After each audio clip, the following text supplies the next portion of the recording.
Oh gosh, the camera's going. Okay, right. Sorry, this is going to YouTube. I'm old.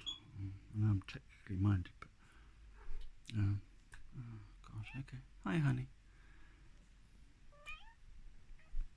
Yes, we have company. Hello, baby. Sorry, I was just about to express confusion at the fact that I can no longer go straight to YouTube and add videos from YouTube. Wondering whether YouTube is the thing to move forward with. Anyway, what? Sorry, my cat's joined me. She's been with me a long time. You're my #1 cancer supporter, aren't you, baby?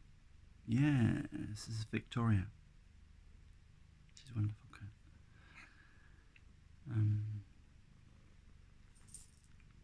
It's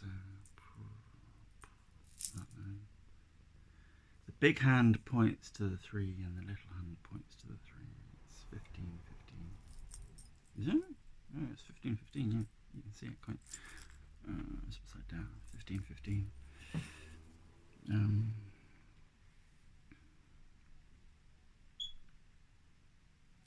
This blog is called Sean's Cancer Adventure. So I suppose, in as much as my adventure has a start point, which was the immediate moment before the nurse who was pushing a camera around my colon told me I had cancer. That's where the journey began for me, and where I am now. And for anybody who knows me, I'm a complete neurotic, but Sean, neurotic Sean, today knows, both intellectually and through experience, that I don't have cancer. That's a fucking huge, that's a huge leap of faith for me. Ever since my dad passed from lung cancer when I was 19, his name was John too. It's a very special name to me for that. Yeah, he passed when I was 19, which is why I was determined that my 19-year-old wasn't going to see his dad pass away from cancer. So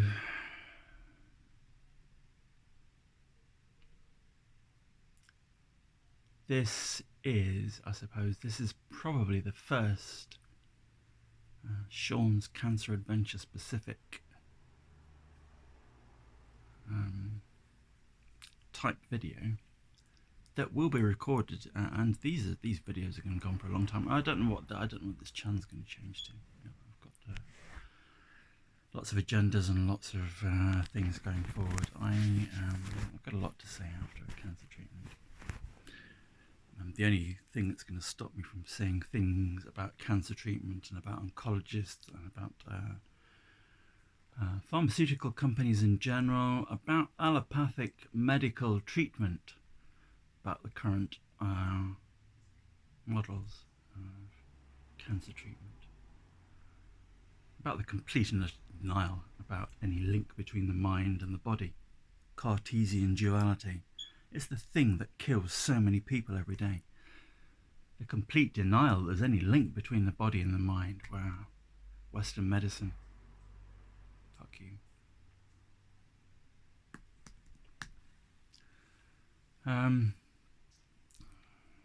Yeah, it's... What is it?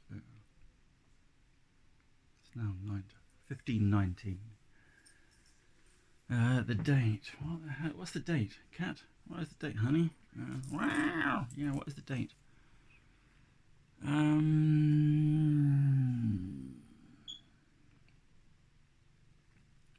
Anyway, it's Thursday in this week. Yeah? And it's July, the 3rd week of July. I have post-traumatic stress disorder complex.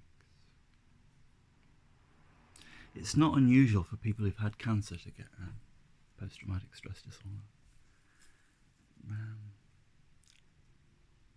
My diagnosis is currently, nobody gets to see a medical professional at the moment face to face.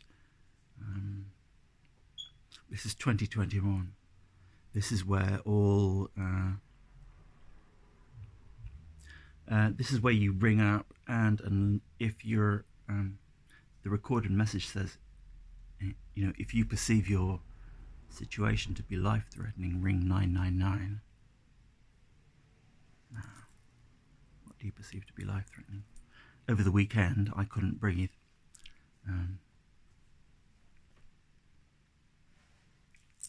Things were happening to me outside the door. I was finding it difficult to breathe because my blood pressure plummeted. When I eventually saw the nurse on Tuesday, it turned out to be somewhere between 95 or 100. Systolic, I think, which is the top one, over between 38 and 50. That's low. People die with less than that, so it's not unknown. On Sunday, I did that. I didn't think it was possible to feel that. See, for me, illness is a really relative thing now. I didn't think it was possible to feel that ill, still be alive. You've got to remember, for me, pain is not a thing anymore. I know what kills people now. I know what kills people from cancer as well. It's not cancer that kills most cancer people, cancer patients. It's the psychological byproducts of cancer treatment.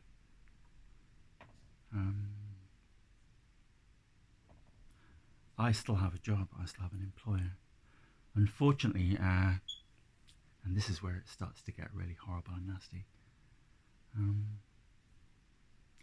My employment was going okay until sort of like the last year of my treatment, the last few months of my treatment, 2019, when my dear line manager Justin, who's put up with me for so long, thankfully got to sort of like, do a job that he was,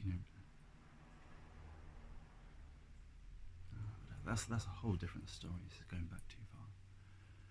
Anyway, there are people who have thrived at my place of work, and who now seem to continue to thrive, not through worth, not through benefit, and certainly not through goodness. There are people who accidentally find themselves in a place where they're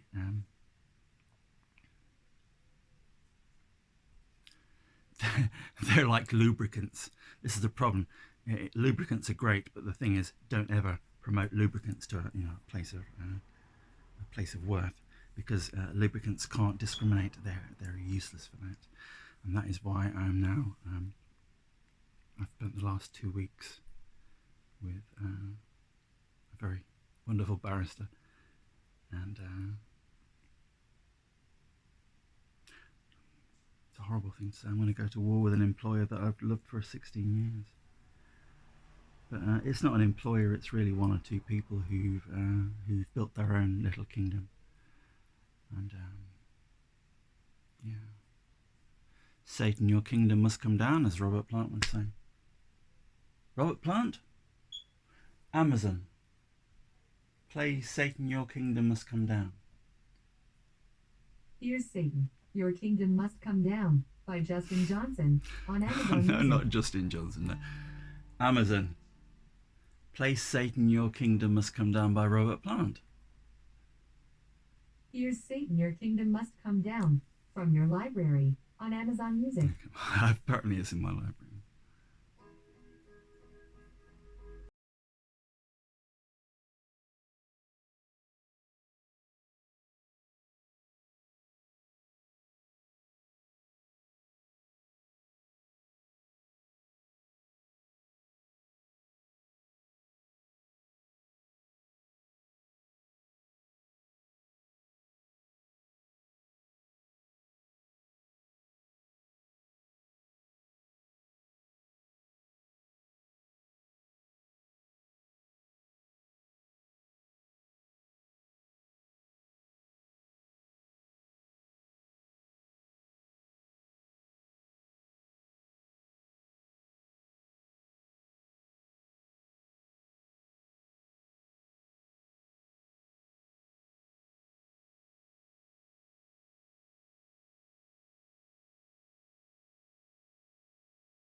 I'm making a difficult decision today. It's a very difficult thing to.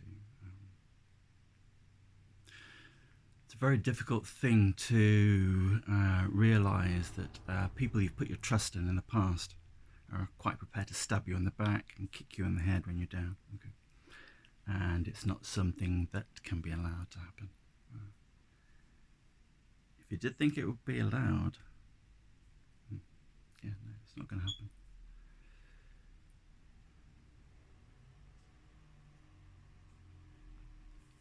Cancer has caused me a lot of damage. It's taken a lot away from me. It's given me a lot back as well. And that's what I'm going to